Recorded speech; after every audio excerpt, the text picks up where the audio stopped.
Welcome to Inside the Firm, a podcast dedicated to small business owners and hosted by entrepreneurs, Alex Gore and Lance Cayko. Each week, they take you on their journey of how to start, run, and grow a business by bringing you inside their architecture and real estate development firm. Get a behind-the-scenes tour of how these business leaders manage their clients and foster company culture while creating new and innovative projects. And now your hosts, Alex Gore and Lance Cayko. How is everyone doing? Welcome to the podcast. This is Alex Gore. Lance Cayko is not here. We just had our Christmas party where we took everyone out on a limo ride, and we went and we saw a whole bunch of cool projects. I'm sure if you follow us on Facebook or Twitter, you'll see some of those. I'm sure Lance will be posting them on the F9 Productions one. Maybe we'll put some on Inside the Firm. It was real fun. So every year we get a limo, take the guys out to the job sites, and then do something cool. We even had a trophy this year for the winner of this year, and we awarded it to past people just based off of the performances. Last year we went go-kart racing, and Mark Pedler won that. The year before we went paintballing. I think it's consensus I won that. The year before we did something cool too. What did we do the year before that? I can't even remember. But every year we do something cool. And this year, after driving around and seeing some awesome projects, we went to Dave & Buster's, and I was kind of excited about it. But then after getting into some games and playing, I actually wish we could have stayed longer because it was super fun. So anyways, I'm sitting here. The next morning, we did this on a Thursday, and we're going to put this podcast together. We have some awesome interviews, but before we get to that, I want to talk about two products that you should know about. One is BIMsmith. So BIMsmith is basically, it's a website that has content, and then this product that they made, which is called BIMsmith Forge. So that's where you can make assemblies, walls, floors, ceilings, all that. I've talked about that before, so I want to talk about the marketplace side. So if you don't know about that, the Forge side, go to bimsmith.com or listen to our other podcasts or listen to our next podcast, and we'll tell you about that again. But their marketplace. So they have a marketplace, and they have a whole bunch of cool stuff just from the get-go. They have turnstiles. They have cool revolving doors, which are pretty awesome. They have decks, and I use BIMsmith. So one thing that we've used with them is they have metal panels, standing seam metal panels. What's cool is it comes with the images, the bump maps, and when you click on there, you can also get the product spec page. Which is very cool. And I'm guessing, and I know it's probably true, that you could load these in to the Forge part. So if you wanted to make your own wall assembly with the standing seam, you could. So go please check that out. Another thing you should check out if you haven't done already, and if you haven't done it already, God bless your soul. I don't know what you're doing. Enscape, because there's a free trial. It is 3D visualization of your projects. It's very cool.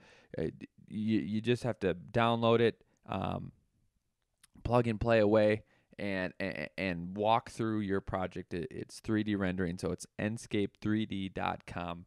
Go check that out. So first, we have interviews. We have 3 interviews today. We'll start with I can't even talk. Robert Wygant of BIMsmith. Then Bill Allen, and we will end with Arron Maller. So let's just get into it. Here's Robert. Hey, Bob. How's it going? Good. How about you, Alex? Good. So we've known each other for a while, peripherally, through emails and working together and all that. But let's start off. Why are you here at Autodesk U? Not like in general. Like philosophically. Oh, sure. Well, I'm at Autodesk University to, one, look for new opportunities, look for new technology. The new tech that you see here is insane. Yeah. And, these are my people. These are my peers. So it's nice to kind of take a month or, a week out of the year to just spend it with everybody, talking about what we did and what we're planning on doing, and just getting together with like-minded people. That's the beauty of the show. Yeah, so I know you've been walking around. Have you seen anything that's particularly exciting to you, or? Well, I think the most exciting thing that I've seen so far came from the keynote, which was Autodesk partnering with Unity, who is a game engine. Yeah, and unexpected. No, I did not see that coming in any way, because last year they had kind of released Revit Live, which is their kind of version of Unity. So you can make Revit into a game. And with their partnership with Unity, that's going to strengthen Unity, and it's going to strengthen Autodesk, and it's going to strengthen the VR aspect of BIM. Do you think Unity is separate, or is there going to be a market competition between them and, let's say, Enscape or some of these other programs? Wow, that's hard to say. I mean, it all depends on how Autodesk handles the relationship, because the way that it looks, I mean, I walked over to the Unity booth and took a look at it, and from what I saw, it's going to be built into Revit. So you're exporting to Unity from Revit, which is very, I mean, it's not too far different than Enscape, but I think it's going to give, all of the other VR companies a run for their money. I'm thinking Lumion, Enscape. I'm just trying to think of some of them. Yeah, I mean, Lumion, Enscape, Revisto. Revisto.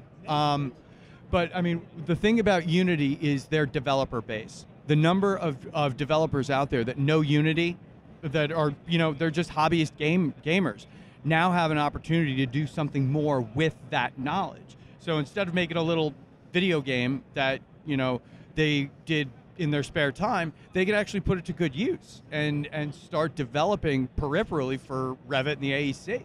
So not only are they building, sort of their game tools, but they're actually meaningful to the industry and to people as a whole. I mean, think about it this way. With Unity, you'd be able to embed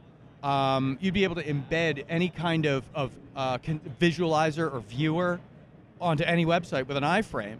Yeah. So now you've got, and so you build it in Revit really quickly. Yep. Texture it all out, dump it out to Unity, and boom, it's on a website. And so I manage my own website, and I'm sure you know how. If you manage your own website, you could make a little tab that only they could access, your client, and then with Unity they could walk around in it. You don't even have to. Yeah. That's right. So you'd be able to, in real time, walk through a project, and think about it this way. You're an architect. Yep. Which you are. Yes. Yep. And you've got a project that you need to show to an owner, and you've got 6 stakeholders in a room. You throw an Oculus Go on every single one of their heads, and then you start showing them all of the items. And then as you're walking through, you're able to use your hand controls and a HUD and just be able to change what floor is being used. Yeah. And change, they say that they want, Sherwin-Williams Seafoam green. We want, boom, it's done, it's on there. And then, being able to document that back into the model in one shot. That's powerful stuff. Designed through VR, not just an end game where look at what I've created, check this out, it looks really cool, but actually being able to use it for design. Yep. One of the things that I think is cool about being here is they have their theme, and it's I might get it wrong, but more, better, less. Those are the 3 words that they're talking about right now. Yeah. And we've joked about, less. It's kind of funny, but it's making a lot of sense. I went to, it was the automation and robotics session. Yeah. Sat in on that, and they were talking about, so I don't know how to program a robot. I could maybe figure it out, but it's going to take too much time. Sure. And, robots can do a whole bunch of things like manufacturers. So one of these companies called Mimic, M-I-M-I-C. Mm-hmm. So basically in Maya, they made the robot. If you can learn Maya, which shouldn't, for architects or anyone that uses programs, okay, it'll take you a couple days, you'll figure it out, right?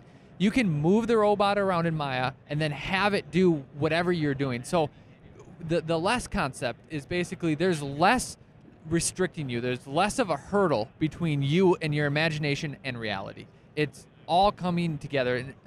Yeah, it's less effort to do it. Yeah. And more deliverable from it. You get a better tool. you're able to offer more features and functionality, and you've done less work in the process. Yep. And you don't necessarily have to be a computer programmer or a whiz. I remember in architecture school when my parents would see, we did a skyscraper. Yep. And they're like, I want to even know how to do that. And in our heads, okay, I get 3D Max, I do all this. But that gap between people's dreams is just narrowing. Well, yeah, and it's funny because oftentimes I will see people that aren't really in the tech sector and they're not really involved in technology in any way.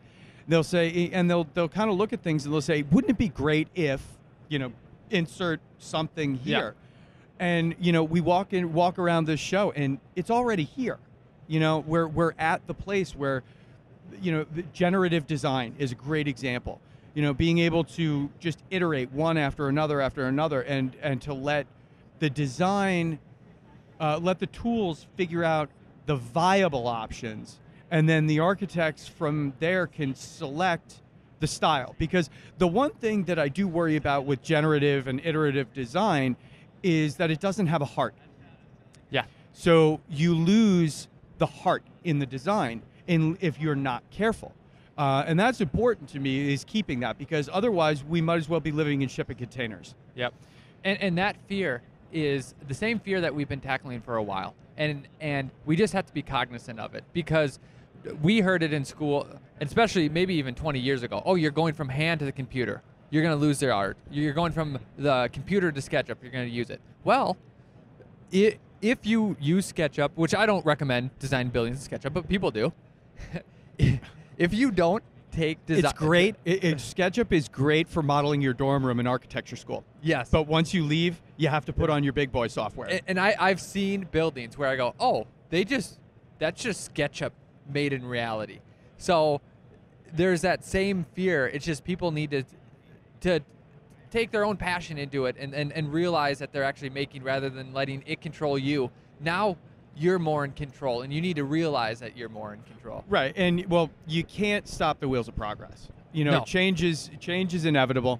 So you embrace it, and you work with it, not against it, and you flow with it. Yep. So that you use it for what you want to use it for. Just because it's there doesn't mean. I mean, I know plenty of people that draft by hand still. Yep. They're older and they're set in the way that they want to do things, and that's fine. And that but for them to be able to create a legacy, it's not going to happen because the technology's gone. Right. Pencil technology kind of hit a wall. Yep. You can't make a better pencil. So it's peaked. It has. Yeah. And the same thing happened to CAD. CAD hit a wall. You could not make it any more robust. Yep. So enter BIM.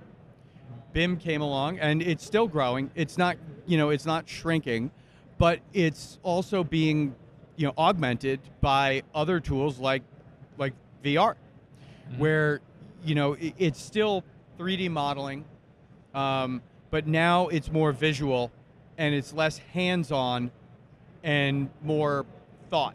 Yep. So it's, you're talking about less creating more. You're actually doing less of the legwork and more of the design. Yep. So you can, just quickly move the wall that way, quickly raise the ceiling that way, quickly add the all floor. your sections are just updated.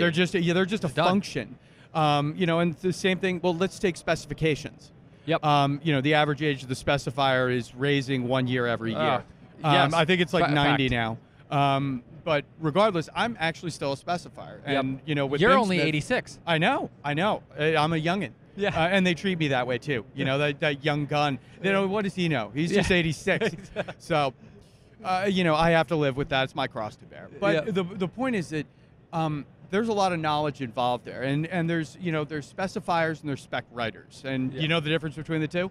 You tell me. Okay, a spec writer can tell you what is in a project, and a specifier can tell you why. Okay. And it's an important thing to note because that's product knowledge and when to use specific products in specific situations, when not to use, stainless steel in these applications or copper here. Or I made a stainless steel bathroom because of Tim the Toolman Taylor. Oh, yeah. And it wasn't smart. No. Well, nor is Tim the Toolman Taylor. So not the sharpest knife in the drawer. But yeah, so It was for my own thing, so I wasn't subjecting other people to my horrible decisions. well, that's cool. I bet it was good on a cold winter morning. It was exactly. So I mean, did it look very prison-esque? It looked awesome. So Lance wanted to take it further. He wanted to put a prison toilet in it. Oh, you should have gotten detention furniture. Yeah. Oh, that would have been great. You get one of those like 3-piece toilet, sink, whatever things. It was. I don't know if you ever saw our tiny house that we did. Oh, but yeah. It was for that project. Oh, no kidding. You were gonna put. We did. Well, I mean, Wait, you put but detention. No, we put stainless steel. Yeah. And we had a stainless steel door. Yeah. But the stainless steel toilets were too much. Oh, that's too funny. Yeah, that I think Or else that's we going would've. over the top. But I mean, especially being based out of Denver, Yeah. just generally Colorado, cold, Yeah. up in the mountains, stainless steel retains cold well. Yeah. And when if the person who was there before you pissed on the seat, you might end up stuck. Yeah. So these kinds of things do happen. So let's back up. How did you get here? How in it, not flight, but your past, high school to here. Wow. Okay. So from high school to here, I started with out of high school. I didn't really know what I wanted to do. I went to college for civil engineering. Yep. And through the curriculum, I decided that I didn't want to be a civil engineer. So Makes sense. No offense, civil engineers. well, no, it's just it wasn't my path. It wasn't my calling. I mean, I'm a fifth generation.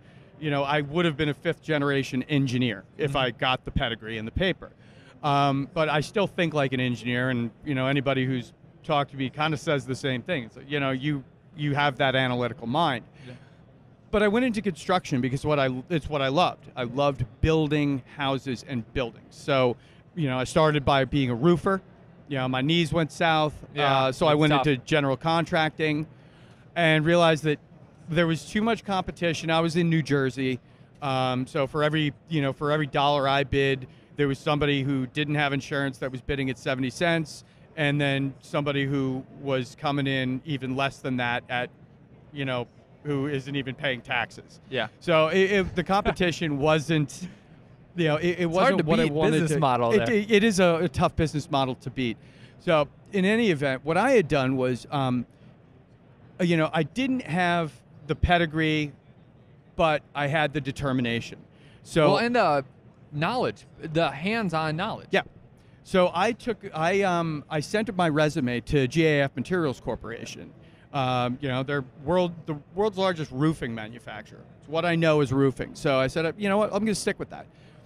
And I sent my resume to them every 3 weeks Nice. for a year before they gave me an interview. And when they gave me an interview, they hired me on the spot. So determination is, will get you far. Absolutely. Not taking no. And then, I did the corporate thing for 6 years. And What were you doing there? So I started on their tech hotline, and they quickly moved me away to their architectural information services. So I headed up a team of that would put together submittal packages and architectural elements. I did all of their CAD work. I wrote their specifications. I worked on their data sheets. Then they also moved me into new product development.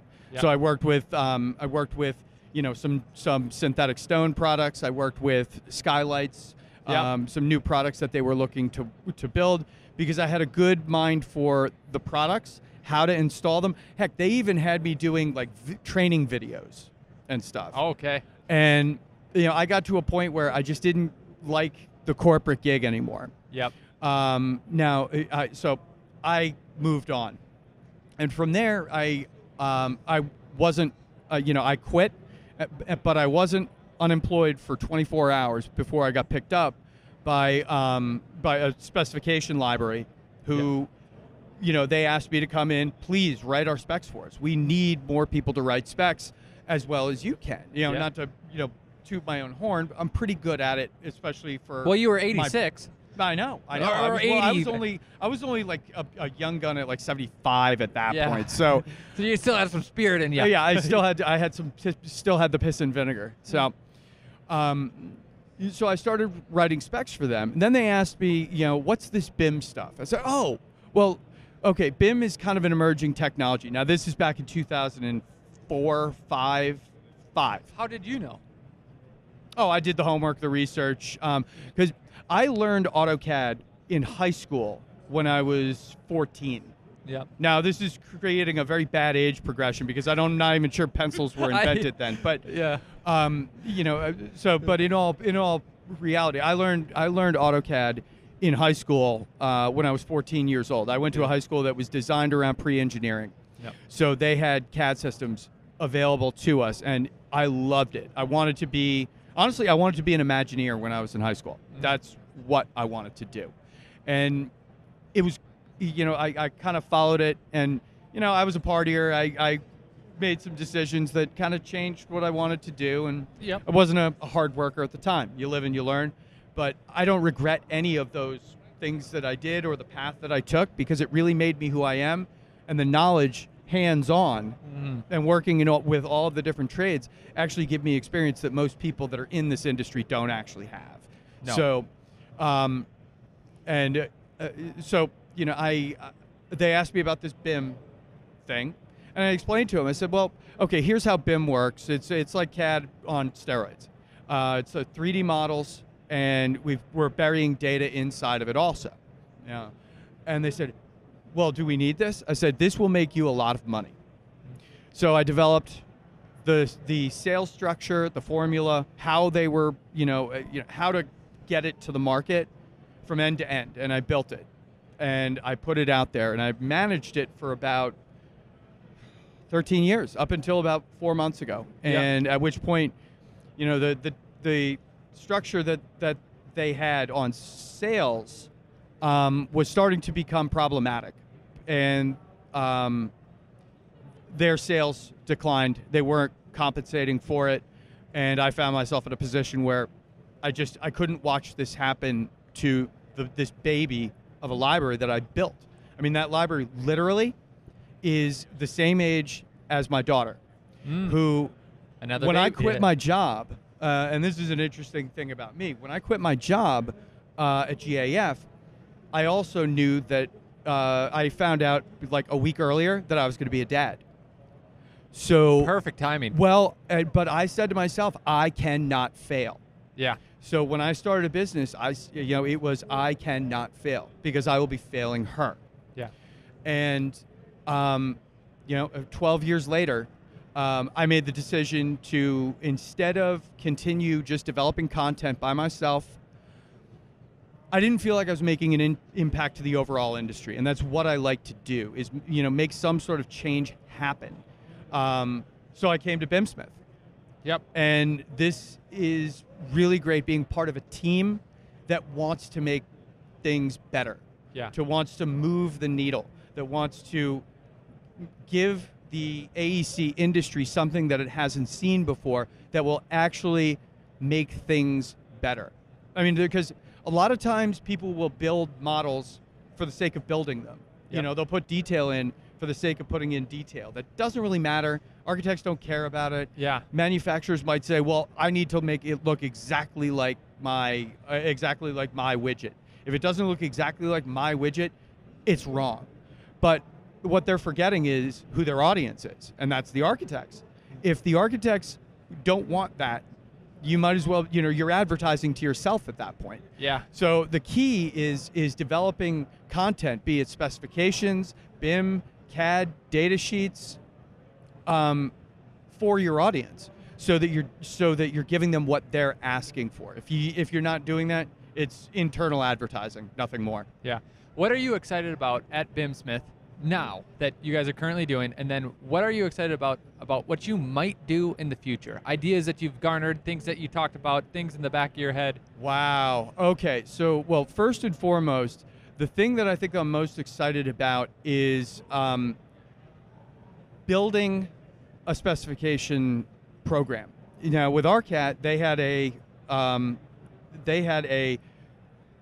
robust spec library and no BIM. Yeah. With BIMsmith, they have a robust BIM library and no real spec backing. Now they built a relationship with the vTrue Master Spec, and that's one aspect of specifications. I'm looking forward to building the rest of that specification and knowledge management platform for BIMsmith, so that it's not just BIM and it's not just specs, but it's all of the information that ties the two together, so that one can actually be connected to the other. Yep. So that the tools will allow you to make changes in one or the other and reflect on both. Yep. And that's something that I've been scoping and trying to build for the better part of 6 years. So, I'm only 22. I'm making that up. But you're as 22 as I'm as 86. Yep. So I'm playing off our 86 to 22 because, like you indicated, the spec world is old. Mm-hmm. And not only is the age of those who do it old, but some of the thought behind it. And I don't mean to rip on it, but I mean to say that here's where it's chatty, it's verbose, the language is archaic. Yeah, and here's where the theme of this whole conference is coming together. I know what a UL wall is. I know what a fire-rated wall. I know if that wall is the correct wall or not the correct wall. Mm-hmm. If I can make that in BIMsmith, and if it can give me the spec, and I know that it's the right spec. I hate to say this, but a lot of people aren't going to read that whole spec, including me. But if I know that wall's right, it's tied exactly to that spec, now I have both of them. Now I don't have to worry about that because I'm designing, I'm dealing with the client, with the developer, all that other stuff. Yeah, see, because the key is to think about products going into a project like you're buying something off of Amazon. You know, you go to Amazon because you're looking for a toaster. Yep. So you go to Amazon, you type in toaster, and now you see 437,000 results because you've got everything from toasters to toaster tongs to toaster brand slippers and all this. So that's where you're able to come in and sort and filter and find exactly what you want. After you find it and you order that toaster and it comes to you, when you open that box, in it comes a manual. And that's really what a specification should be.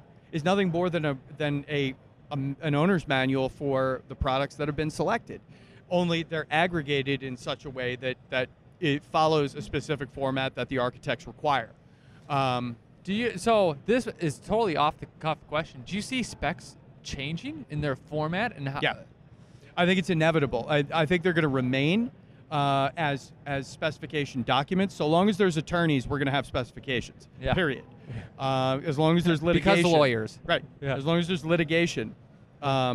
Insurance companies, they need to see it. I mean, plus you can't put every piece of information on a drawing sheet. No. You've got your own sheet specs, but they're still specs. They're just on an E size or a D size page. So there's that. But in terms of the format, I think it's going to be less sentences and more attribute value pairs. So you're showing almost like a very detailed data sheet that is not just that's not just the list of the product information and the attributes about the product, but how it's properly installed and sort of the general information and related information that's essential.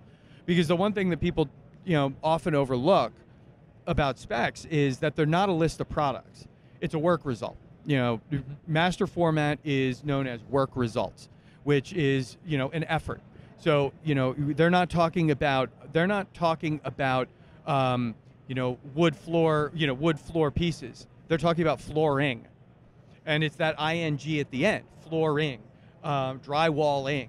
That is really what's important, because it's an action, and it's the result of the action, and you're documenting the action that's that's being performed. So it's and we've kind of talked about it in the industry in terms of nouns and verbs. The nouns being the products, and the verbs being the actions that are being performed, whether it's finished carpentry, rough carpentry. Yep. So you don't have a spec for lumber. You have a spec for rough carpentry. You don't have a spec for AZEK trim. You have a spec for finished carpentry. Yep. Well, awesome. Anything you want to leave us with, or any parting thoughts before we kick the can on this one? Oh, wow. Anybody who has the opportunity to get to AU should, at least once. I've been coming for about 10 years No, 12 years. I started going in 2006, 2007. So this is, I think, my 12th year. I only missed 1 year, and that was, personal matter. But beyond that, anybody who has the opportunity will take something away from being here. I'm sure you are. Oh, absolutely. Absolutely. It's totally worth it. Well, thanks for sitting down or standing with me. Oh, And, happy to. This is a great opportunity. Yeah, sounds good. Thanks. Fantastic. Thanks. All right, a big round of applause for Robert. Everyone just start clapping unless you're driving. From there, let's go and let's talk to Bill Allen. All right, here at Autodesk U with Bill Allen. How's it going? Good, doing real good. So what do you think of it so far? You've been here, you told me 8 times. Yeah, I think this is my 8th or 9th AU. So yeah, I think it's really good. The keynote was really inspiring this morning. That's what I enjoyed. I think was the highlight for me so far. So what did you find inspiring about it? I think just practical applications of computation and generative design. It's been something that's been preached here for a really long time in the automotive manufacturing space. And I'm finally excited to see it in the AEC, architecture, engineering, construction space. Yeah, I was very excited about that. And I think basically that has been born now in the architectural space, but it'll still be a couple years. Did you go to, there was one breakout section earlier that was about automations and robotics, and someone was 3D printing a house. Did you go to that one? I did not. I missed it. They're still doing components essentially, and not the whole house. A hard part is essentially the floors, because I've been looking into it too. Because with concrete, you can't cure quick enough to do a floor, and it's not good intention and all that. But I don't know, maybe they'll work something out. Yeah, there's a huge move towards like the manufacturing prefabrication space, which I think is really fascinating in architecture and construction. Yep. So let's go back. Why are you here? What are you promoting? What are you doing here? I am presenting tomorrow morning, Wednesday at 8 a.m. a class. So that is why I'm here. I saw your face on the promotion. Yeah. So I was so excited because the CEO did the keynote speech, and they were scrolling through the website, and then my face was on there. I was like, yes, I was in the keynote on the website in the background. Did you have to like restrain yourself? No, I totally threw both arms up. I was like super excited. Good. Yeah, super nerded out about that. So we know each other just like periphery, and I was almost like, yeah, I know that guy. He thinks I'm cool, probably. Definitely. Yeah.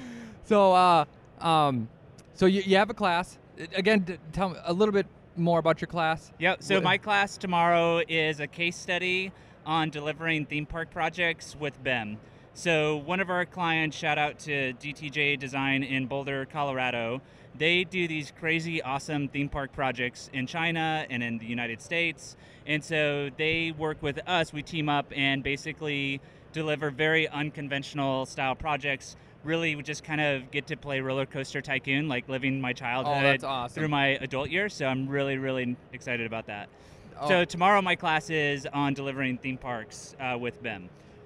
With everything that goes in a theme park, are they modeling? They're not modeling roller coasters in Revit. They have ride consultants. So the ride consultants model primarily in SketchUp is the deliverable.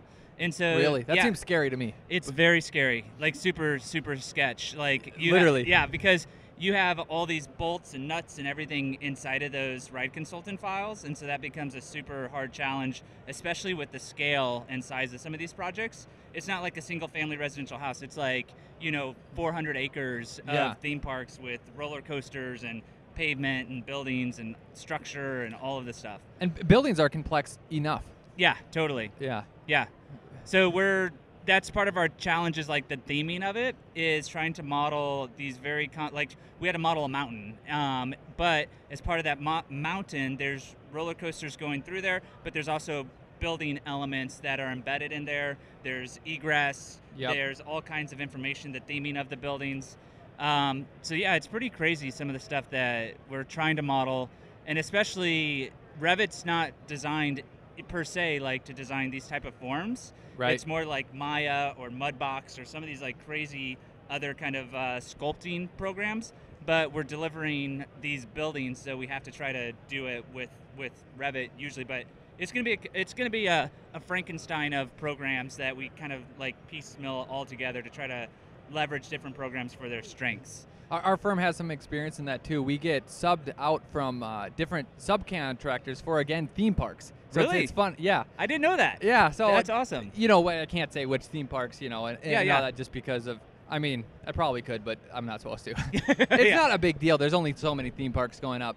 But it's the same thing as where they will model it in SketchUp or something else, and everything has to be in Revit. And they don't know Revit, so then they contact us. We either put it in. Well, we normally do put it in, but it's just crazy how big these models are. And I'm so happy that some of our guys don't know the pain of before BIM 360. Oh yeah.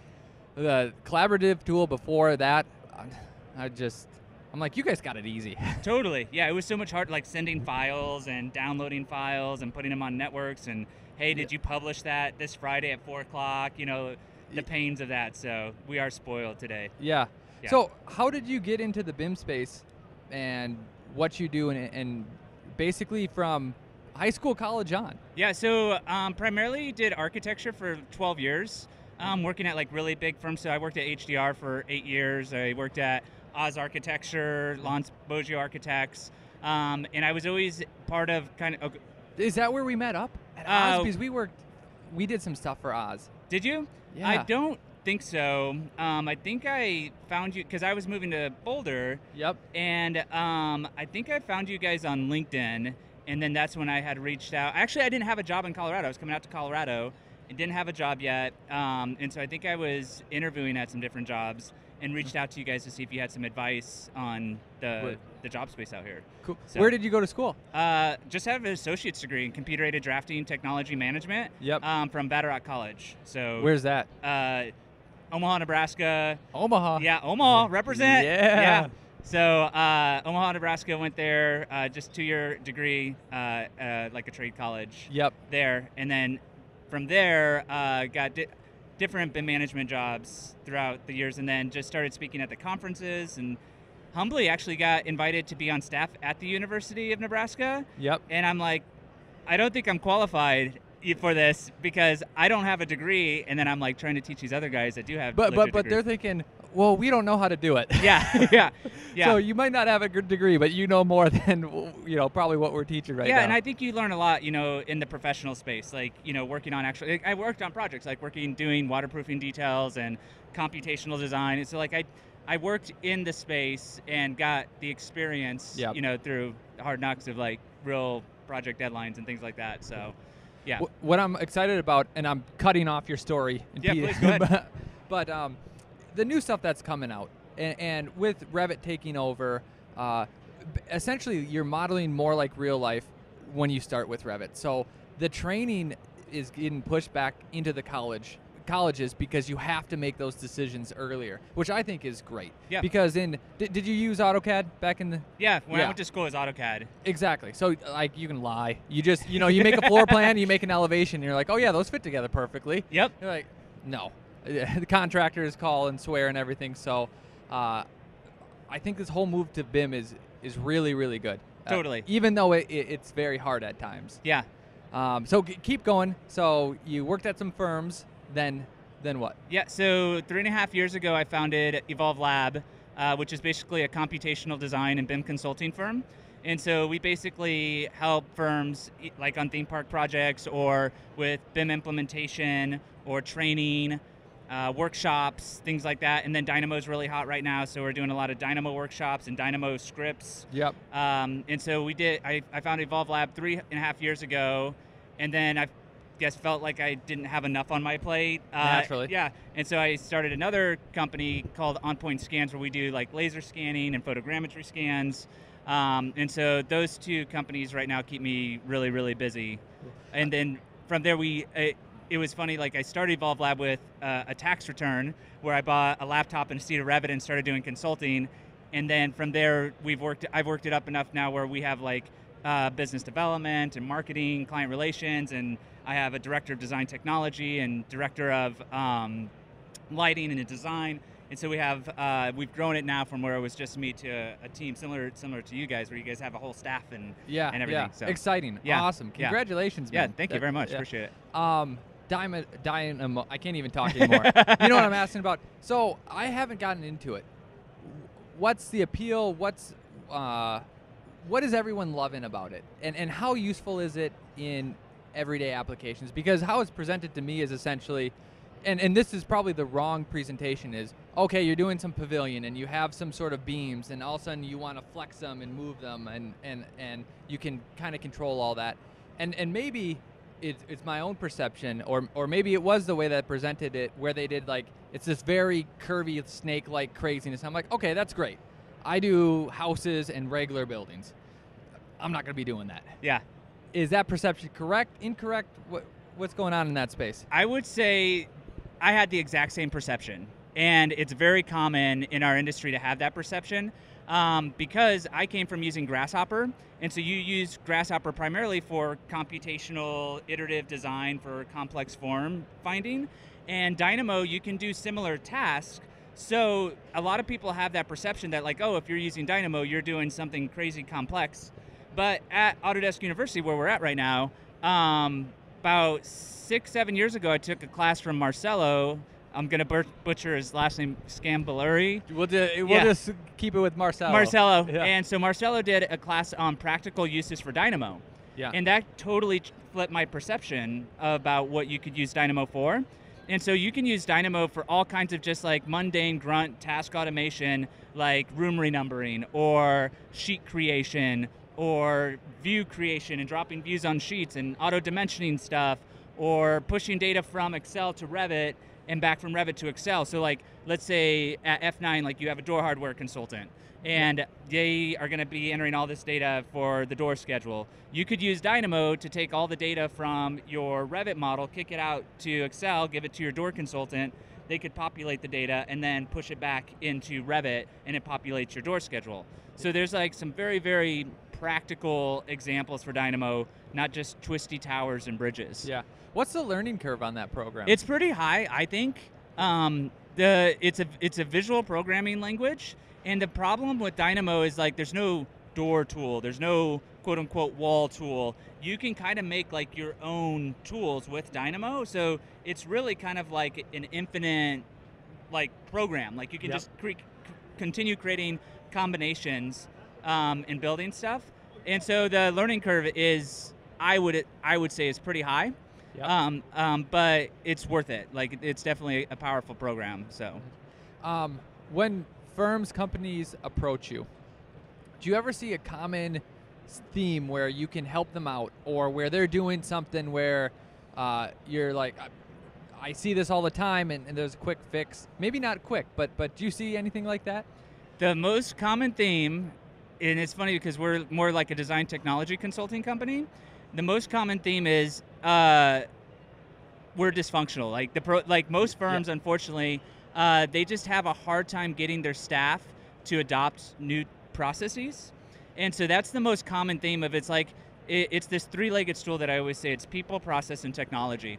And so the process and technology is like super, super easy. Like that's just math and some algorithm. But the people part is very, very difficult because we have this free will. We're like, maybe I'll use the spreadsheet, maybe I won't. Like I like my own spreadsheet, you know? Yeah. And so that's the most common theme is like trying to get it to like change management or trying to change culture is very difficult because people are kind of stuck in their ways. So that's like the most common thing that we're trying to face in battle. So yeah, that makes a lot of sense. Yeah. Two-part question. Yes, sir. What are you excited about that you've built or that you're providing to people? And then what are you excited about in the future that's maybe something in the back of your head that you hope, hey, one day we'll do something like this, or it'd be cool if we could provide this, a future looking? Yeah. I think something that's really exciting me right now is the scanning side. I think there's so many applications for that, and it just makes so much sense. So for me, like when I used to do as-builts, like I'd go out there with a tape measure, piece of paper, write down the dimensions, go back to the office and go, crap, I forgot like the windowsill, or I started drawing it up and then have a bust. And so the application, I think, of photogrammetry, laser scanning, and being able to capture some of those existing spaces, I love that because it makes so much sense for projects. And so that's like really jazzing me up right now. I just got out of a class where they were doing laser scanning and really taking it even a lot further. What's the process? Because a lot of firms are thinking about that. Yeah. And here's the conception of how it happens is that, okay, you go in and you set your camera up in different locations, it scans it, then you get this model, it's going to be big and bulky, and it's going to have weird things, and then you have to retrace over everything, and you might as well have just went there and you know, modeled it while you were there or taking sketches. Yeah. Now, is that how does that relate to what you're doing? Yeah, so it's totally true. The problem sometimes is they're so accurate, right? And so, like, you don't have 90-degree angles, like, with your walls. Like, you have these crazy skewed walls or deflection in the wall, to your point. So you kind of have to average those out when you're modeling. When you digitize on top of the scan, you have to model on top of that and take that into account. I still think it's pragmatic and makes sense in my mind because you are getting an accurate representation of your as-built and your existing condition. Yep. So because now you can be within, and I hate to say it, but there are those averages. So you're probably within an inch most of the time, where if you're just taking measurements, you can be, honestly, by the time you complete that whole model and, you know, you think your exterior walls are your bounding box and then you don't know that that wall is thicker for some reason, you could be 6 inches off. Totally. Easily. Yeah, and I think, too, the other thing, like, when you have projects that aren't like 90s, like where you have just weird angles or floor-to-floor heights. We do a lot of projects like in the mountains where like people have built houses like based into the terrain, and there's like boulders that they're trying to model around. Like we had to scan a boulder for a client recently because they wanted to include it as part of their architectural feature in their house. And so there's a lot of really good applications, not just like in the 2D space if you just walk in a building perimeter, but floor-to-floor heights and all kinds of other applications. So, yeah. Very cool. Yeah. And then future. The thing that's exciting me about the future is the idea of data-driven design.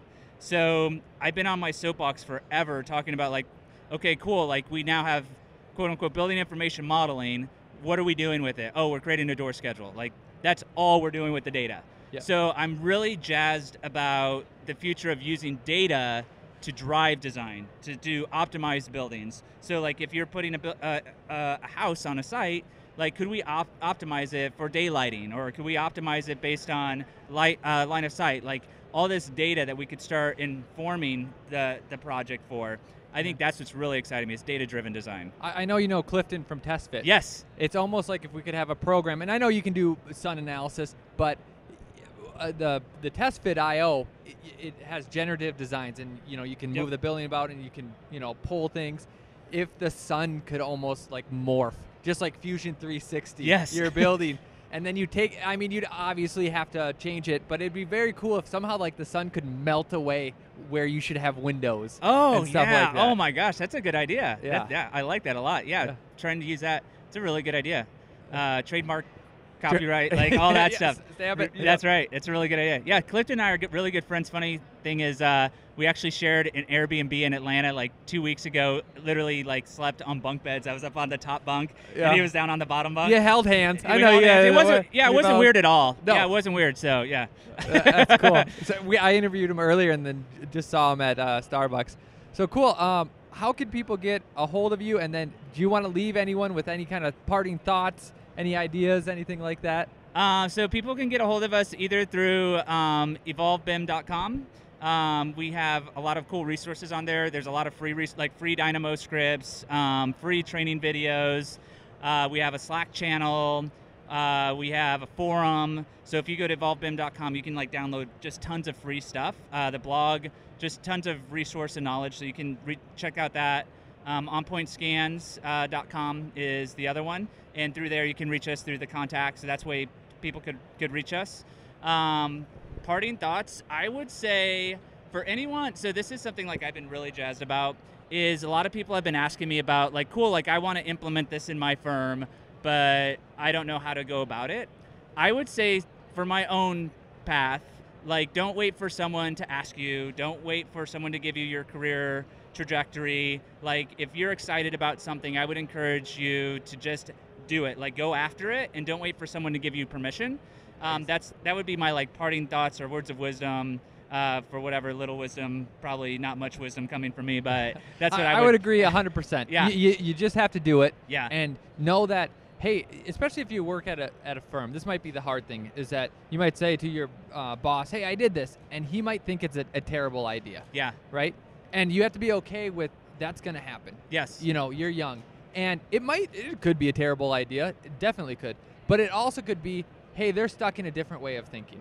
And you are just seeing the future, and there's pushback from that naturally because they are just cemented in their thought pattern. Yeah. So either way, don't be afraid to go for it. Totally. Absolutely. Awesome. Well, Yeah. thanks for stopping by, man. Yeah, thank you. Appreciate it.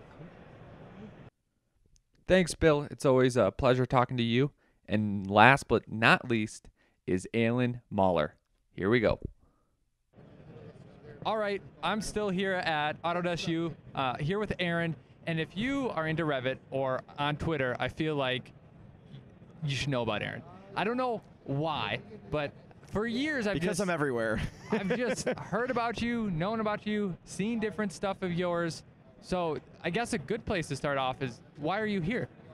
Why am I at Autodesk University? So, I mean, I started using Revit on January 3rd of 2006. I know that exact Old date school. because it was right after the holiday break, and we had no BIM managers then. So I was basically told, go online, learn how to use Revit, and then your project starts in 2 weeks. And I found where were you at? Do you mind Syracuse, New York. Do you mind saying the firm? I was at Del Pos Architects. They're still there in Syracuse. And I found the Augie forums back then, and I found people like Steve Stafford, Chris Zug, James Van de Zand, Scott Brown, and those folks through the Augie community introduced me to AU. And so ever since 2006, I've been here every year because even if I'm not taking classes, now this is like the venue where I get to go see everybody that I talk to online all year round in one place. Yep. So, tell me more about your company and what you do. So Parallax Team is basically, I kind of joke around that we're like a jack of all trades BIM consultancy because we do everything that's related to making a firm more efficient, whether that's building project templates for firms so that they're more efficient in document creation, content libraries because the out-of-the-box content absolutely sucks. Yeah. So we sell what I call high-fidelity content libraries, which are not meant to represent manufacturers. They're meant to represent variations that we may want to show in architecture. Yep. So like doors that can do all kinds of actions, all kinds of frames. I'll hit you with a hot question. Yeah. Can your door, I see it right there. Yes, sir. On the floor plan, can you do it so that it only opens to a 45? Not only can we do it so it only opens to a 45, you can on a double door open in just the plan each panel individually. Oh, absolutely, nice. absolutely. And you can also open every door that we have in the model so that if you want to walk through them in VR, you can. I didn't even think to ask that question. They have swappable hardware, swappable panels, swappable frames. So you want to show panic hardware, it actually shows up in elevation so that you can look and see, did I spec like a full glass panel and then accidentally put a panic bar across it? Yep. Like I want someone to accidentally see that in their drawings and go, oh, that sucks. Yeah. And fix it before they're in the field. That's my goal. That's what I love about Revit. And it's so crazy that I have to convince people to go into Revit. Yeah. Right? But I tell my guys, we have an architecture firm too, cut sections. Absolutely. Cut as many as possible. Always look at these critical things because that's where you'll catch it. You know, you put it in the floor plan, but you, like you said, you might hit the wrong button. Sure. And you'll see something that doesn't work out. What do you find when you help out firms? Where do you see, what's a recurring issue that you see or theme? I call it the 75-25 issue, honestly, and that's that out-of-the-box Revit will get you 75% of the way there really quick. But it's the last 25% of like the minutia details that we want to do in architecture and engineering that Revit out of the box doesn't really give you solutions for. Going back to the door example, you download the out of the box door library and you suddenly want to add a transom, right? Yep. So you got 75% of the way there because it let you drop a door in really quick. You can change the size. It's all good. Now you say, oh, I want a transom, or oh, I want a side light, or I want a different frame profile. That's the 25% where Revit gotchas. It's like, gotcha, I can't do that. Yeah. So a lot of firms, the reputation that they associate with Revit is that to achieve a high quality of design is a lot of extra work, when that's only true up until they get high fidelity, implementation. Yeah. And that's not just content. That's like, having a template where they have proper filters for doing things like life safety plans, code compliance, automated IBC calculations. Yep. Like, people shouldn't be calculating occupancy by hand anymore. It's ridiculous. Do your doors have the ability, I forgot what it was, but one project where we're trying to tag where it swings into and swings out to. Sure. Do you have that? Yeah, absolutely. And we actually, so John Pearson, 60 Second Revit, who works with me, we do that, but we don't do it through the native functionality of Revit. We actually do it through Dynamo. And that's the other nice thing about a lot of our stuff is we have pre-built Dynamo graphs that come with those libraries because it's better to use the automation of Dynamo for that. Because then we can look at what are the rooms on each side of the door, and Revit's pretty fundamentally bad about that. So yeah, we track all that stuff. We just do it through Dynamo. Okay, very cool. What are you excited about that you do now? Actually, I'm going to back up because you said 75-25, and I love Revit, but I think that you gave it too much credit. I would almost reverse it. It gets you 25% of the way. That's 100% fair. I'm probably yeah. You know, because immediately when you get out and you can grab that while I'm asking this question. No, that's a really good point. I love Revit, but again, you get into it, and I feel like people have this thought where, okay, if I'm going to transition into Revit, sure. I now have to change everything up to my standards because they just give you the basics rather than... Absolutely. I do agree that Revit's not fit for purpose when you buy it. I think that was true with AutoCAD as well. I think it was just easier to assimilate. My biggest fear is the way firms, and for me it was a decade ago, but the way firms have decided to implement Revit is always, oh, first I'm going to try a project first, and then I'll implement it. And the problem with that is they've predisposed themselves to thinking that it's going to look terrible because they did a pilot project before they properly implemented. So the first firm I was a BIM manager at, they said, tell us what it's going to be like working with you for your first year. And this was during my job interview, by the way. This was not Del Pos. It was the first firm I was a BIM manager instead of architectural staff. And I had already learned from my time using Revit, I said to the principals, with respect, if we want to do this job right, you're going to hire me. I'm going to have about 2 weeks worth of meetings with you, and then I'm going to go to my desk for 3 months, and you're not going to hear anything from me. Yep. And they're like, what are you doing? And I said, well, before we're going to show this to the rest of your staff, we have to have it set up so it matches the firm's standards, so it's usable. Yep. And that's what I'm going to be doing for 3 months. And then we're going to start training. And that's actually what we did at that firm.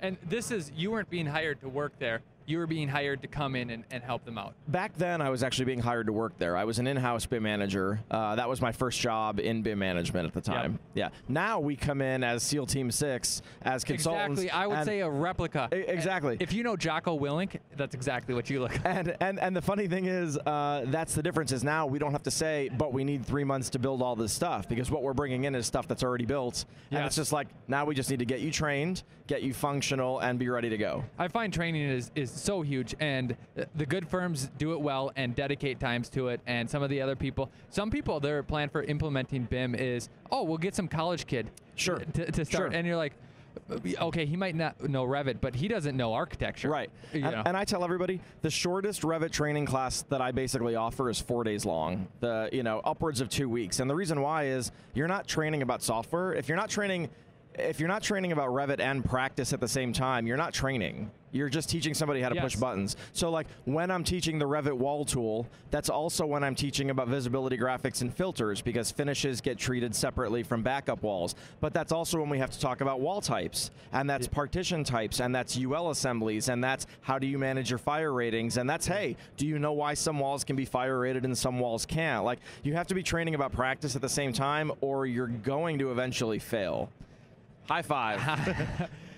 That's the absolute way to do it. So we teach at school too, and basically instead of starting out the box like a lot of professors, absolutely, we give them our firm resources. Exactly. So exactly. It's when the other professors come, it's an instant leg up because they have everything they need. Yeah. It's not on the same level of what you do with a firm, just because telling a freshman or second year student a UL rating, they'd probably go over their head the implications of that. Understood, but it's probably worlds better than just like showing them some online videos and saying, here's out of the box Revit, how it's meant to be used, because what does anybody in school learn if you tell them here is generic 6-inch wall? Like, no, it's terrible.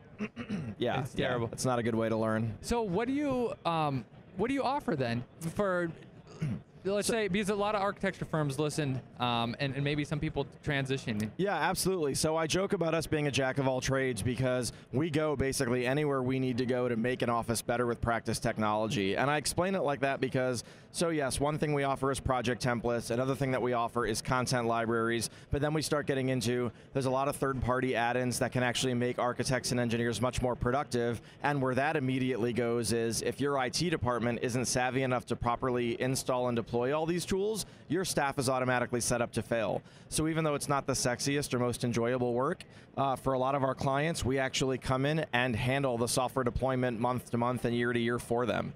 Because we can guarantee every architectural workstation is identical, content browsers are there, libraries are visible, add-ins are there, Dynamo's up to date, packages are up to date every single day. That's something that we actually do. And sometimes we also, even before any of that, we do what's called, office, basically health audits for BIM implementation. I go into some offices and I spend 2 or 3 days just meeting with staff and taking notes and reviewing their implementation. And then I go back to my office and I write them a large report. And it's honestly, it's not a biased report. I don't want to go tell every office they need doors because I sell doors. I've gone into some offices and their content absolutely slays. It's fantastic. Yeah. And I tell them, you don't need content from me. Hey, your staff could use some help right here. And sometimes it's personality things. Sometimes it's, oh my gosh, your architecture staff really wants to kick some butt. Your IT staff is holding them back. And that's a common conversation. So I call us jack of all trades because we'll really go anywhere we need to make firms more efficient. Yeah. Do you mainly, is part of your business structure to physically go? Because I feel like that's different than what maybe some other people are offering. Yeah, so it depends on the kind of work that we're doing. When we're building content or customizing content or building templates, we can do that from our location. When offices want us to come in and do an audit, then it's completely up to them. We can only audit from our location templates and files and things that are sent to us. To do a good audit, you have to be on site. I feel like that's vital because you can't get the temperature of what's going on in an office unless you're there. So to do those audits, and I typically start at like 2 days because if you're not there for 2 days, you're not getting the pulse. But I'll tell people, yeah, for 2 to 5 days, I'll go to their office and actually meet with them on their turf. So to speak, and what I like to do is really interesting because aside from meeting with the BIM manager and meeting with the IT staff and the principals, then we'll pull in project teams where it's just the project teams and me. BIM managers aren't allowed in, principals aren't allowed in, and I'll tell the teams, I'm not writing down your names. I want to know what you think is awesome, and I want to know what you think sucks, and I want you to be honest because your names aren't getting associated with it. And I also tell them, Revit's not my mom. Your bosses aren't my parents. Like, none of this is personal. If you want to complain about the software, I want to hear it because we can't fix it if we don't know what's wrong. Right, and that's another reason why it's good to be here is because Autodesk is listening. They have stations set up, so that feedback matters because obviously they want to keep selling you product. Absolutely, and a lot of people don't know this, but I mean, after 12 years of working with Revit, I have a lot of channels to contact Autodesk, and they really do want feedback. A lot of us just misappropriate where the feedback goes, right? So we typically get handled through channels and through resellers, so we think that if we're complaining to our reseller, like the developers of Revit are getting that feedback. And I actually speak to a lot of the developers directly, and they love customer feedback. Like, developers want to be sitting there with the architect who's mad about stairs and railings. Yeah, it's sometimes facilitating. Absolutely, it's facilitating that connection. And what's funny is people who know me or have known me for years know I'm not exactly, I don't sugarcoat things, but even I've had to learn over the years, like, there is a certain way we have to deliver the feedback. If we just rock into a meeting like, Revit stairs blow, rah, like, okay, nothing productive is coming out of this meeting because that person's defensive now, right? So, and then you don't want to, if someone doesn't appreciate what you're doing, and it doesn't have to be Revit, it could be absolutely anything. Like, you don't want to help them, Absolutely, absolutely. But on the other hand, they do want feedback because everyone loves when your product, you get a good review. Hey, I love your assemblies, your shower assemblies or something. Absolutely, like that. Feels great. So. And what's funny is where Autodesk needs the feedback and where architects and engineers can work to get their voices more heard. It's in the places people don't realize it is. Every time Revit crashes, a dialog box pops up on your screen and says, "Would you like to fill out comments here?" I actually know the woman who gets every one of those reports. Yeah. And you'd be amazed. Like, there was one day when I filled in a report for what happened, happened, and then 2 days later I was driving to the airport, and this woman, her name is Anna, and she's one of the smartest people I've ever met. She started emailing me at like 5:30 in the morning while I drove to the airport, and she's like, I need this particular family off your server if you have a few minutes. And I was like, I wonder what this is about. And she's like, 2 days ago, your Revit crashed, and you filled out this crash report. And I've gone through all the data that was submitted in that crash report, and it's tied to this family. And if I can look at this family, we can probably submit a bug fix and change the next version of Revit so this crash stops happening. Interesting. And that's a silly thing. And now that's a crash, but even the feedback on like, oh my God, the stairs and railings are bad. There's like the inside the factory, it's an event you can sign up for to get on a list. Yep. And they bring you to Autodesk and they have you test the new version early. Yep. And like that channel and the beta forums, which I forget, but I think it's just beta.autodesk.com. And if you get on those, like, there are opportunities to test. It's just after you download the version of Revit and you try it and you don't like it, like that ship has sailed, right? Yeah. So what, the two-part question. What are you excited about that you've made or created that you've gotten positive feedback or you particularly like? And then second part, what are you excited about making into the future? What opportunities do you see, or something where maybe you haven't even discussed it, but it's something that's been mulling in the back of your head that you'd like to do? Absolutely. So the first part of the question, what I've been the most excited about in my whole career is I'm a standards junkie. So every library we have and the template that we have, everything is based on one common set of standards. All of our stuff works the same way.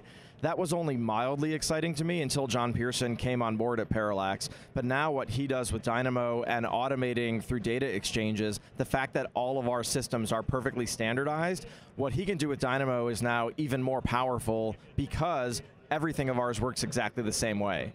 So he's able to automate to an even greater level than I ever thought would be possible with what I was building, which is super fascinating. Going towards the future, John's also started building apps now. And similarly, his apps can do more because we're structured in the way our models go together. A lot of architects like to tell me, in the 11th hour, every project will become a mess and every project will get all these workarounds done. And we've actually managed to prove that that's not the case because of how our standardized processes work. And then for John to be able to come back on the back end and extract all that data from it is amazing. Yeah. Just to give you an example, we work with a lot of general contractors now. One day I'm sitting in a trailer and a general contractor's talking about how he's about to give 2 interns highlighters and they have to go find every door that's in a concrete wall in the project because they have to price out and review specs differently than metal framed walls. That was 15 minutes for John and Dynamo, and then clicking one button, and because of our confidence in how our model was built and what John did in that app and in Dynamo, it was done. Yep. And we could guarantee it was correct. That's awesome. That's awesome. How can people get a hold of you? You can get a hold of me on Twitter. It's kind of a mouthful. It's @twiceroadsfool. Or through email, of course. It's Arron Maller @parallaxteam.com, all of which is difficult to spell. And Google it, people. And through our website, www.parallaxteam.com, there's a contact form there. Comes to both me and John. Okay. Anything else you want to leave the audience with? If you were at Autodesk University this week, I hope you had a great time. If you weren't here, I would try to get here next year. Cool. Thank you. Thanks a lot. All right. Thanks. It was really fun. These interviews were conducted at Autodesk U. They were awesome. You need to go to Autodesk U next year if you haven't. So thanks for all those guys for stopping by. Again, couple of reminders. Go to enscape3d.com. Go to bimsmith.com. If you're listening to this right before Christmas and you want a Christmas present, you're going to be late, but you should get the creativity code on Amazon, or get that's our book, or get yourself a present and learn Revit if you haven't learned Revit. Go to revitrocketship.com. You can hear my sweet, sweet voice. You can even see my face sometimes, and you get training, you get tutorials, you get a template. It's really good stuff. If you don't like it, let me know. I'll refund your money. But that's it. If you're listening to this around Christmas, have a Merry Christmas, Happy New Year's, Happy Holidays, all that. And see you maybe not next week, but the week after. All right, bye-bye.